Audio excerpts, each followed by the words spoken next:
2 பங்கை தனக்காக வைத்துக்கொண்டு ஒரு பகுதியை நிலத்திற்கு விட்டுக் கொடுத்துள்ளது. வாழ வைத்துக் கொண்டிருப்பதும் நிலம். அல்ல குறையாத காற்று நிலத்திற்கும் ஆகாயத்திற்கும் மத்தியில் அசைவாடிக்கொண்டு மற்றவர்களுக்கு உயிரை கொடுத்து கொண்டிருக்கிறது.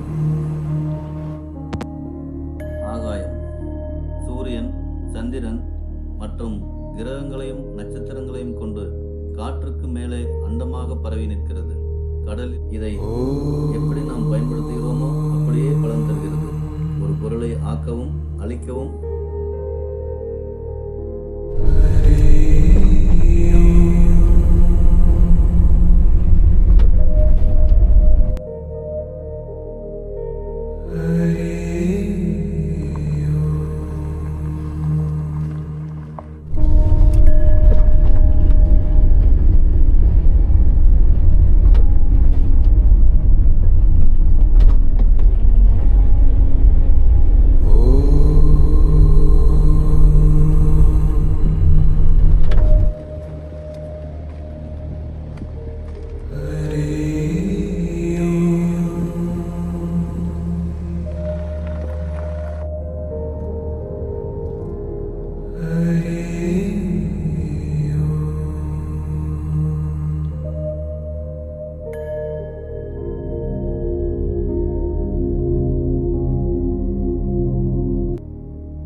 சுமார் 1380 கோடி வருடங்களுக்கு முன் ஏற்பட்ட பிக் பேங்னு சொல்லப்படுற பெரு வெடிப்பினால தான் நம்மளோட பிரபஞ்சமே உருவாக ஆரம்பிச்சுது.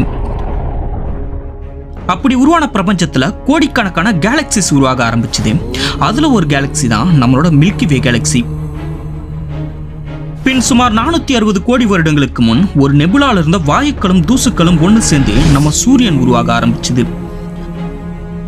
சூரியன் உருவானதுக்கு அப்புறம் எஞ்சி இருந்த வாயுக்கள், தூசிகள், பாறைகள் எல்லாம் சூரியனோட ஈர்ப்பு விசையில சூரியனை சுத்தி வலம் வர ஆரம்பிச்சது. அப்படி வலம் வரப்ப அந்த பாறைகள் ஒன்னோடு ஒண்ணு மோதி அந்த பாறைகள்ல இருந்த இயல்பான ஈர்ப்பு விசையால ஒண்ணு சேர்ந்து கிரகங்களா உருவாக ஆரம்பிச்சது. அதுல ஒரு கிரகம் தான் நம்மளோட பூமி. அந்த காலகட்டத்துல பூமி ஒரு நெருப்பு பந்தா தான் இருந்தது. எங்கிருந்தோ வந்த தேயா அப்படின்ற ஒரு இளம் கிரகம் நம்ம பூமி மேல மோதி இருக்கு. இந்த மோதல தூக்கி வீசப்பட்ட பாறைகளும் டஸ்ட் பார்ட்டிகல்ஸும் பூமியை சுத்தி வலம் வர ஆரம்பிச்சிருக்கு. அப்படி வலம் வந்த தூசிகளும் பாறைகளும் ஒண்ணு சேர்ந்துதான் நிலவா உருவாகி இருக்கு, மாறி இருக்கு. பின் 80 கோடி வருடங்களுக்கு பிறகு பிளானேஷன் டெப்ரிஸ்னு சொல்லப்படுற விண்கற்கள்ல ஒரு விதமான நீர் மூலக்கூறுகள் இருக்கும். அந்த நீர் மூலக்கூறுகள் எல்லாம் ஒண்ணு சேர்ந்து இந்த விண்கற்கள்ல பனிக்கட்டிய உறைந்த நிலையில் இருக்கும். சோ இந்த நீர் மூலக்கூறுகளை கொண்ட விண்கற்கள் பூமியில விழுந்த பிறகுதான் பூமியில முதன்முறையா தண்ணீர் உருவாக ஆரம்பிச்சிருக்கு. அதுவும் ஒரு நாள்ல நிகழ்ந்ததுல சுமார் 2 கோடி வருடங்களா இந்த விண்கற்கள் தொடர்ந்து பூமியில வந்து விழுந்துகிட்டே இருந்திருக்கு. இது மூலமா பூமி முழுக்க தண்ணீரால் நிறைஞ்சிருந்திருக்கு. சோ இன்னைக்கு கடல்ல இருக்க நீர்ல இருந்து நம்ம குடிச்சுக்கிட்டு இருக்க நீர் வரைக்கும் எதுவுமே நம்ம பூமிக்கு சொந்தமானது கிடையாதுங்க. எல்லாமே விண்வெளியில ஏதோ ஒரு பகுதியில இருந்து வந்து நம்ம பூமிக்கு உயிர் கொடுத்திருக்குன்னு தான் சொல்லி ஆகணும். பூமியோட மேற்பரப்பு நீரால சூழப்பட்டிருந்தாலும் பூமியோட கோர், அதாவது மையப்பகுதியில் இருக்க வெப்பம் மட்டும் குறையாம அப்படியே தான் இருந்திருக்கு. பின் காலப்போக்கில் உள்பகுதியில் இருந்த வெப்பம் எரிமலையை வெடிக்க தொடங்கி அதுல இருந்து வெளிப்பட்ட லாவா சர்ஃபேஸ் ஆக மாற தொடங்கிச்சு. படிப்படியா இந்த ப்ராசஸ் வேகமடைஞ்சு இந்த சர்ஃபேஸ் எல்லாம் ஒண்ணு சேர்ந்துதான் கான்டினென்ட், அதாவது கண்டங்களா உருவாகி இருக்கு. இப்ப பூமியில கான்டினென்ட் உருவாகிடுச்சு, வெப்பநிலையும் குறைஞ்சிடுச்சு. ஆனாலுமே இன்னமும் பூமி உயிர்கள் வாழ தகுதியற்ற இடமாவே இருந்துச்சு. காரணம், உயிரினங்கள் சுவாசிக்க தேவையான ஆக்சிஜன் உருவாகவே இல்லை. இப்படியே இருக்க 240 கோடி வருடங்களுக்கு முன் பூமியில மறுபடியும் விண்கற்கள் விழ தொடங்கி இருக்கு. இந்த முறை விழுந்த விண்கற்கள் தண்ணீர்ல பலவிதமான கெமிக்கல்ஸ் ரிலீஸ் பண்ணியிருக்கு. இதனால தண்ணீர்ல பல கெமிக்கல் ரியாக்ஷன்ஸ் ஏற்பட்டு பூமியில முதல் ஒரு செல் உயிரினங்கள் உருவாகி இருக்கு. இந்த ஒரு செல் உயிரினங்களை சைனோபாக்டீரியான்னு சொல்லுவாங்க.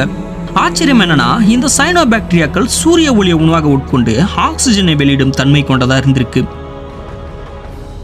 இப்படிதான் நம்ம பூமிக்கு முதல்ல ஆக்சிஜன் கிடைச்சிருக்கு. காலப்போக்கில் இந்த ஒரு சில உயிரினங்கள் இனப்பெருக்கம் செஞ்சு உலகம் முழுக்க பரவி இருந்திருக்கு.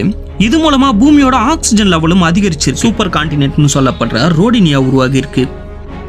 ரோடினியா உருவாகி சில கோடி வருடங்களுக்கு பிறகு மறுபடியும் பூமியோட கிரஸ்ட்ல ஏற்பட்ட மாற்றத்தால ரோடினியா கான்டினென்ட் பல பாகங்களை உடைஞ்சு திரும்பவும் இடமாற்றம் செய்ய ஆரம்பிச்சிருக்கு. இந்த டைம் பல எரிமலைகள் வெடிச்சு கார்பன் டை ஆக்சைடு அட்மாஸ்பியர் முழுக்க கலந்திருக்கு. இந்த கார்பன் டை ஆக்சைடு வளிமண்டலத்தோட கலந்து பூமி முழுக்க ஆசிட் மழையா பெஞ்சிருக்கு. இந்த ஆசிட் மழையால அட்மாஸ்பியர்ல இருந்த கார்பன் டை ஆக்சைடு முற்றிலுமா குறைஞ்சி பூமியோட வெப்பநிலை -60 டிகிரி செல்சியஸா குறைஞ்சிட்டு இருக்கு. இந்த மைனஸ் டெம்பரேச்சரால பூமியோட மேற்பரப்புல இருக்க நீர் நிலம் எல்லாமே முற்றிலுமா உறைஞ்சி ஐஸ் கட்டியா மாறிட்டு இருக்கு. அந்த டைம் பீரியட்ல பூமி ஒரு பனிப்பந்து மாதிரி தான் இருந்திருக்கு. இந்த நிகழ்வை ஸ்னோபால் எர்த்னு குறிப்பிடுறாங்க. பல லட்சம் வருடங்களா பூமி இப்படியே தான் இருந்திருக்கு. பிறகு மீண்டும் பூமியோட அடிப்பகுதியில் ஏற்பட்ட மாற்றத்தால மறுபடியும் எரிமலைகள் வெடிச்சு கார்பன் டை ஆக்சைடை வெளிப்படுத்தியிருக்கு. இதனால பூமியில இருந்த ஐஸ் கொஞ்சம் கொஞ்சமா உருக தொடங்கி இருக்கு. இந்த நிகழ்வு பல ஆயிரம் வருடங்களா நடந்துகிட்டு இருந்திருக்கு. இந்த ஐஸ் உருகும் போதே அட்மாஸ்பியர்ல ஏற்பட்ட கெமிக்கல் ரியாக்ஷன் சூரிய ஒளியோட சேர்ந்து ஆக்சிஜன் லெவலை அதிகப்படுத்தி இருக்கு. இந்த ஐஸ் ஏஜ் கம்ப்ளீட்டா முடிகிற டைம் பீரியட்ல ஆக்சிஜன் நிறைந்திருந்த கடல் நீர்ல பல வகையான நிறைய புது புது உயிரினங்கள் உருவாக தொடங்கி இருக்கு. கடல் நீர்ல வாழும் செடிகள், கடல் நத்தைகள், கடல் புழுக்கள், ட்ரைலோபைட்ஸ் போன்ற பல்வேறு வகையான உயிரினங்கள் உருவாகி இருக்கு. அந்த டைம் கடல் நீர்ல சுமார் 10,000 வகையான உயிரினங்கள் உருவானதா சொல்லப்படுது. ஆனாலுமே பூமியோட நிலப்பரப்புல எந்த ஒரு உயிரினமும் உருவாகல. காரணம் சூரியனோட ரேடியேஷன். இப்படியே இருக்க காலப்போக்கில் அட்மாஸ்பியர்ல இருக்க அதிகப்படியான ஆக்சிஜன் ரேடியேஷனோட சேர்ந்த ரியாக்ஷன்ல ஓசோன் லேயர் உருவாக தொடங்கி இருக்கு. பின் இந்த ஓசோன் லேயர் பூமியை சுற்றிலும் திக்கா உருவானதால சூரியனோட ஹார்ம்ஃபுல் ரேடியேஷன் பூமியில படுறது தடுத்து நிறுத்தப்பட்டது. அதன் பிறகுதான் பூமியோட நிலப்பரப்புல முதல்ல செடிகள் முளைக்க தொடங்கி இருக்கு. பின் பூமியோட நிலப்பரப்பு முழுக்க செடிகள், கொடிகள், மரங்கள், காடுகள் வளர்ந்து அதிக அளவிலான ஆக்சிஜன் வெளியாகி இருக்கு. இந்த பசுமையான சூழ்நிலை பூமியில பல மாற்றங்களை கொண்டு வந்தது. 35 கோடி ஆண்டுகளுக்கு முன் கடல்ல வாழ்ந்து வந்த டிக்டலிக் அப்படின்ற ஒரு மீன் வகை உயிரினம் முதன்முறையா நிலப்பரப்புலையும் அடி எடுத்து வச்சிருக்கு. கடல்ல இருந்து நிலப்பரப்புக்கு வந்த முதல் உயிரினம் இதுதான் சொல்லப்படுது. பின் இந்த உயிரினம் நிலத்தையே தன்னோட இருப்பிடமாகவும் மாத்திக்கிட்டு இருக்கு. காலப்போக்குல இந்த உயிரினம் தான் படிப்படியாக பரிணாம வளர்ச்சி அடைஞ்சு பாலூட்டிகளாகவும் பறவைகளாகவும் பிற்காலத்துல டைனோசர்களாகவும் மாறி இருக்கு.